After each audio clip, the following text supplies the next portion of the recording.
BJP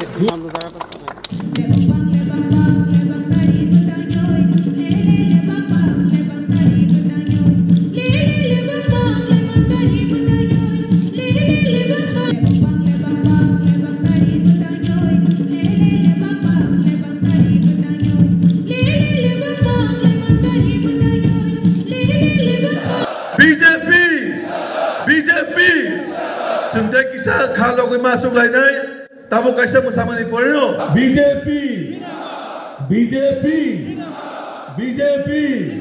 Narendra Modi Rajiv Bhattacharya BJP suntai kisah kalau kita masuk lainnya tamu kaisa bersama ni porino BJP Narendra Modi আইন শৃঙ্খলা আজকে আমাদের সরকার এই বিগত দ্বিতীয়বারের সরকার 2 বছরে এই রাজ্যের সরকার যে প্রাথমিকতা সবচেয়ে বড় যে জিনিসটা নিয়েছে সেটা হলো ল এন্ড অর্ডার অর্থাৎ আইন শৃঙ্খলা। আপনারা চিন্তা করে দেখুন যে আজকের এই কমিউনিস্টরা কংগ্রেসরা বড় বড় কথা বলেন, প্রেস কনফারেন্স করেন।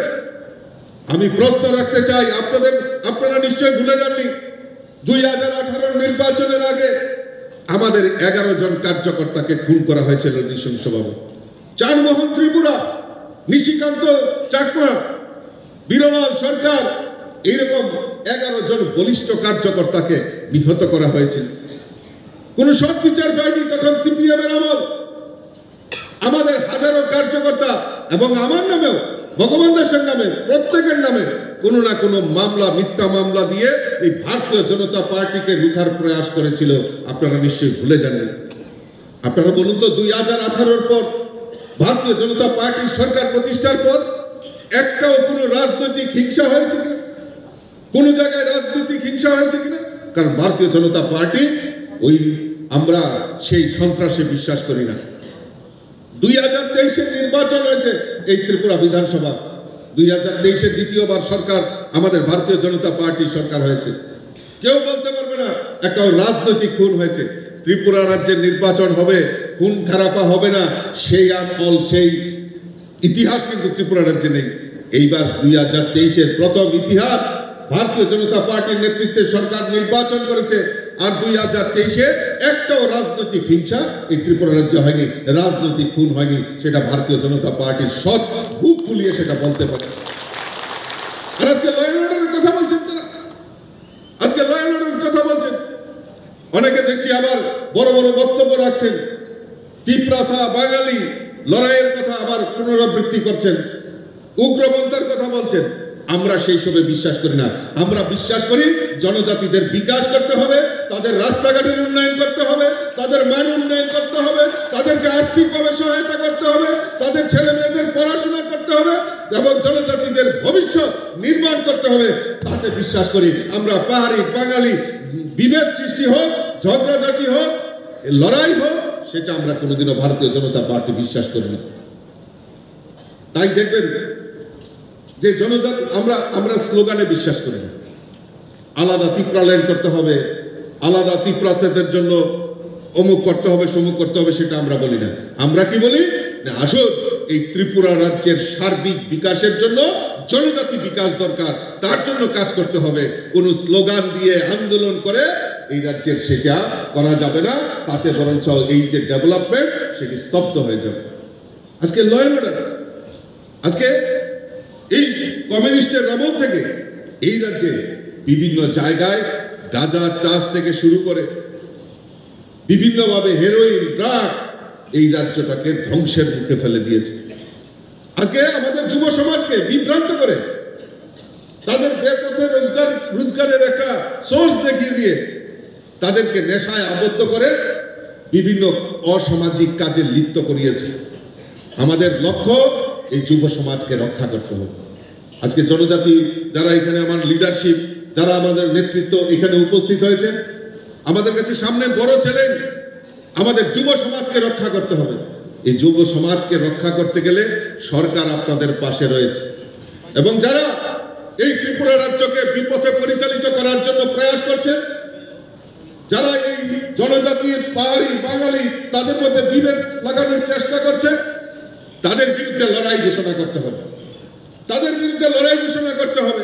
আমরা সবাই মিলিতভাবে, পাহাড়ি হোক, বাঙালি হোক, জনজাতি হোক, সবাই মিলিতভাবে একতাবদ্ধ হয়ে আমাদের মধ্যে যারা বিভেদ তৈরি করার চেষ্টা করছে তাদেরকে আমরা ছেড়ে কথা বলবো না। সে যে হোক, আপনারা সবাই মিলিতভাবে একসঙ্গে ত্রিপুরা রাজ্যের বিকাশের জন্য কাজ করবো। বন্ধুগণ, কৃষকদের নিয়ে বড় বড় কথা বলেন। আজকে খাদ্য নেই, বস্ত্র নেই, অন্ন নেই।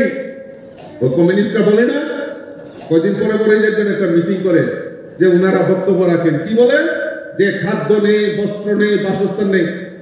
আপনারা যান ফিল্ডে কোন সময়? বাস্তবে যায়? যেতে পারে না। যেতে পারে না কারণ তারা মানুষকে শোষণ করেছে। 25 বছরের শাসনের কথা ভুলে গেছেন আপনারা? 25 বছর এই রাজ্যে কমিউনিস্টের শাসন। এই কমিউনিস্টরা কোনোদিনও মানুষের জন্য কাজ করেনি। মানুষকে কিভাবে লুণ্ঠন করতে হয় তার ব্যবস্থা করেছেন।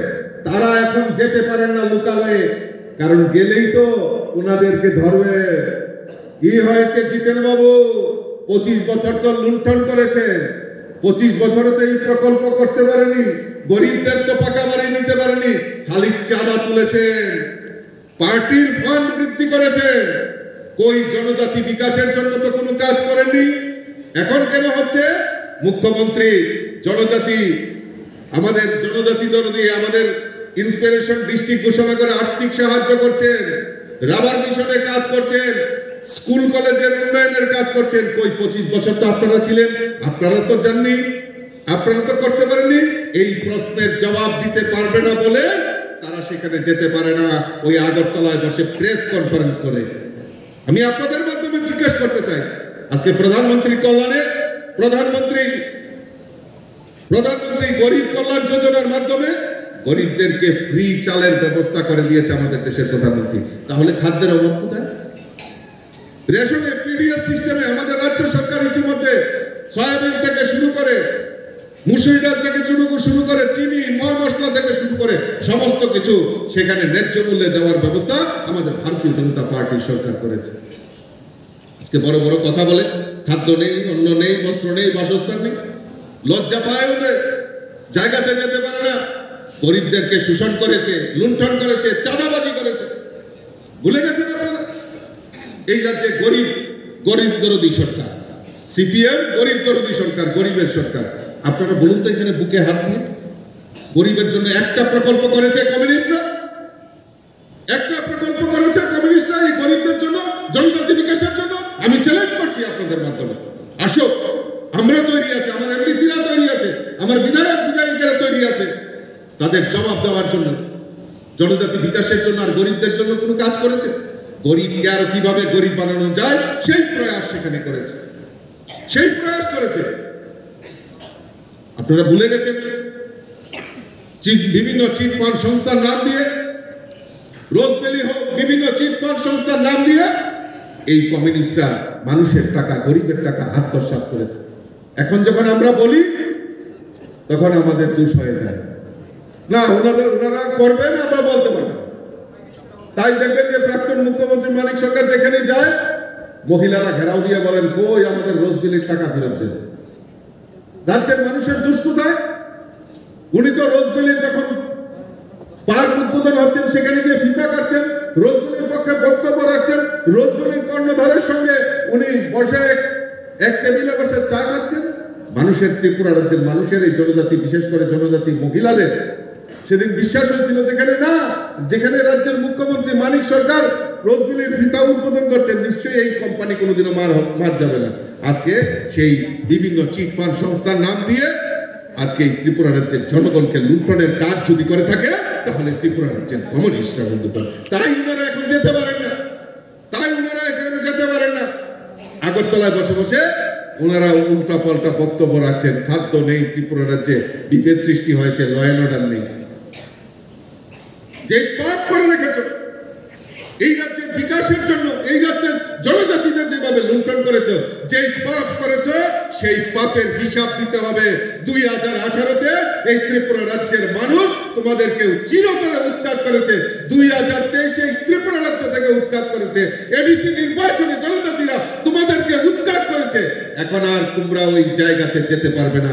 মানুষের অভিশাপ তোমাদেরকে চিরতরে ত্রিপুরা রাজ্য থেকে মুছে ফেলার জন্য প্রয়াস আমাদের এই জনজাতি ভাই বোনেরা করছে। বন্ধুগণ,